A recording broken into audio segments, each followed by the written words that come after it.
Hello everyone, आज हम देखेंगे बीएससी नर्सिंग फर्स्ट ईयर का एनाटॉमी सब्जेक्ट्स का एक बहुत ही इम्पोर्टेंट टॉपिक पैनक्रियास, जिसका क्वेश्चन हर साल एग्जाम में मिलता ही मिलता है और बच्चे बहुत कंफ्यूज भी होते हैं और बच्चों को ये टॉपिक समझ में भी नहीं आता। तो इसे एकदम सिंप्लीफाइड और इजी और बेस्ट वे में आप इस वीडियो में देखने वाले हैं।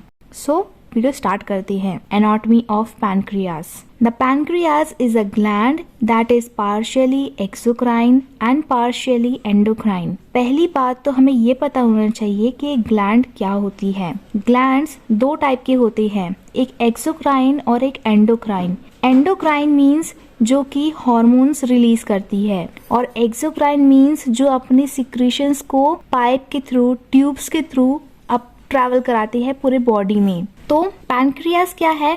कुछ ग्लैंड्स होते हैं बॉडी में जो एंडोक्राइन होते हैं, कुछ ग्लैंड्स होते हैं जो एक्सोक्राइन होते हैं, लेकिन पैनक्रियास इकलौता ऐसा ग्लैंड है जो बोथ एक्सोक्राइन और एंडोक्राइन दोनों है। इसीलिए इसे ड्यूअल नेचर ऑर्गन कहते हैं और ये कॉम्पिटिटिव एग्जाम में भी ये क्वेश्चन बहुत बार पूछा जा चुका है। इसका जो एक्सोक्राइन पार्ट है वो डाइजेस्टिव पैनक्रेटिक जूस को रिलीज करता है, जो हमारे डाइजेशन में, जो हमारे फूड को डाइजेस्ट करने के लिए ये जूस नेसेसरी है। जो इसका एंडोक्राइन पार्ट है वो हार्मोन्स रिलीज करता है और इसीलिए इसे ड्यूअल नेचर ऑर्गन कहते हैं। देन ये आप एक ह्यूमन बॉडी में पैनक्रियास की लोकेशन देख रहे हैं। ये जो रेड कलर का आपको ऑर्गन दिखाई दे रहा है यही है पैनक्रियास। पैनक्रियास क्या है? It is a pale grey coloured gland and soft lobulated elongated organ. मतलब पैनक्रियास एक पेल ग्रे कलर का ऑर्गन है जिसके अंदर बहुत सारे लॉब्यूल्स, सॉफ्ट लॉब्यूल्स हैं। ये एक एलोंगेटेड ऑर्गन है, मतलब एक लंबा खिंचा हुआ organ. It is 15 to 20 centimetre long. मतलब कि ये जो पैनक्रियास हमें दिखाई दे रहा है 15 to 20 सेंटीमीटर लॉन्ग है, 3 सेंटीमीटर ब्रॉड है और 2 सेंटीमीटर थिक है और इसका वेट 90 ग्राम है। और इसके मेजरमेंट बहुत इंपॉर्टेंट होता है एनाटॉमी में। अगर आपने उसे लिखा तो आपको एग्जाम में मार्क्स मिलना पक्का है। अब नेक्स्ट हमारा लोकेशन ऑफ द पैनक्रियास। जैसे कि आपको पता होगा कि एब्डोमिनल रीजन को 6 पार्ट्स में डिवाइड कर रखा है। जो हमारा पैनक्रियास है वो इस पोजीशन में आता है। बीच वाले को एपिगैस्ट्रिक रीजन कहते हैं और साइड वाले को hypochondriac region. It is situated in epigastric region and left hypochondric region of the abdominal cavity. The pancreas is divided into head, neck, body and tail. मतलब कि हमारा जो पैनक्रियास है उसके इस पार्ट को, जो सबसे बड़ा पार्ट होता है उसे हेड कहते हैं, जो उसके बाद छोटा सा एक नेक टाइप का होता है उसे नेक कहते हैं, देन ये लंबी सी जो है उसे बॉडी कहेंगे और लास्ट में छोटी सी टेल होती है। तो head lies in the curve of duodenum. जो पैनक्रियास का हेड है तो वो ड्यूडेनम के कर्व में घुसा रहेगा। देन जो बॉडी है वो बिहाइंड स्टमक रहेगी। हमारे स्टमक के पीछे पैनक्रियास होता है। जो उसके टेल है in front of left kidney and just reaching spleen.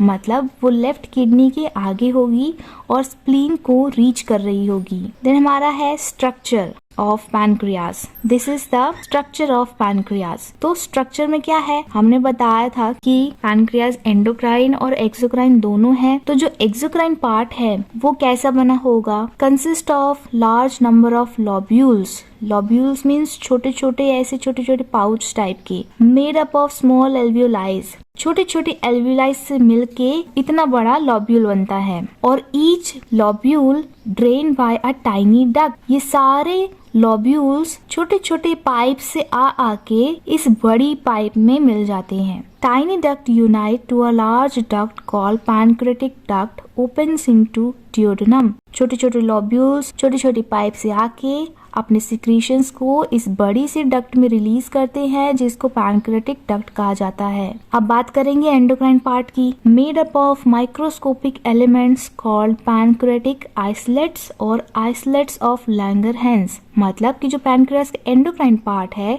वो टाइनी बहुत छोटे छोटे स्मॉल सेल से बना होता है, जिसे पैनक्रेटिक आइसलेट्स या फिर आइसलेट्स ऑफ लैंगरहैंस कहा जाता है। ये सेल्स क्या करते हैं, पूरे पैनक्रियास में ये डिस्ट्रीब्यूटेड हैं और सबसे ज्यादा ये टेल में पाए जाते हैं और इन्हीं सेल्स से हार्मोन रिलीज होते हैं। So the islets have various types of cells. इस आइसलेट्स भी अलग अलग टाइप्स के सेल से बना होता है, अलग अलग शेप्स का। Alpha cell, beta cell and delta cell. यहाँ पे गामा सेल नहीं है, यहाँ पर डेल्टा सेल होगा। तो एग्जाम में भी आपको ऐसे ही लिखना है, आप वहाँ पे गामा सेल लिख के नहीं आ जाएंगे, अल्फा बीटा गामा डेल्टा लिखना है। सो अल्फा सेल क्या करते हैं, that secretes glucagon. Alpha cell glucagon release करेगा, बीटा सेल इंसुलिन रिलीज करेगा और डेल्टा सेल सोमैटोस्टैटिन रिलीज करेगा। अब हमें इन तीनों के फंक्शंस तो नहीं पता, अगर पता हो जाए तो हमें याद भी हो जाएगा। इसीलिए इसका फंक्शन क्या है, glucagon increases blood sugar level,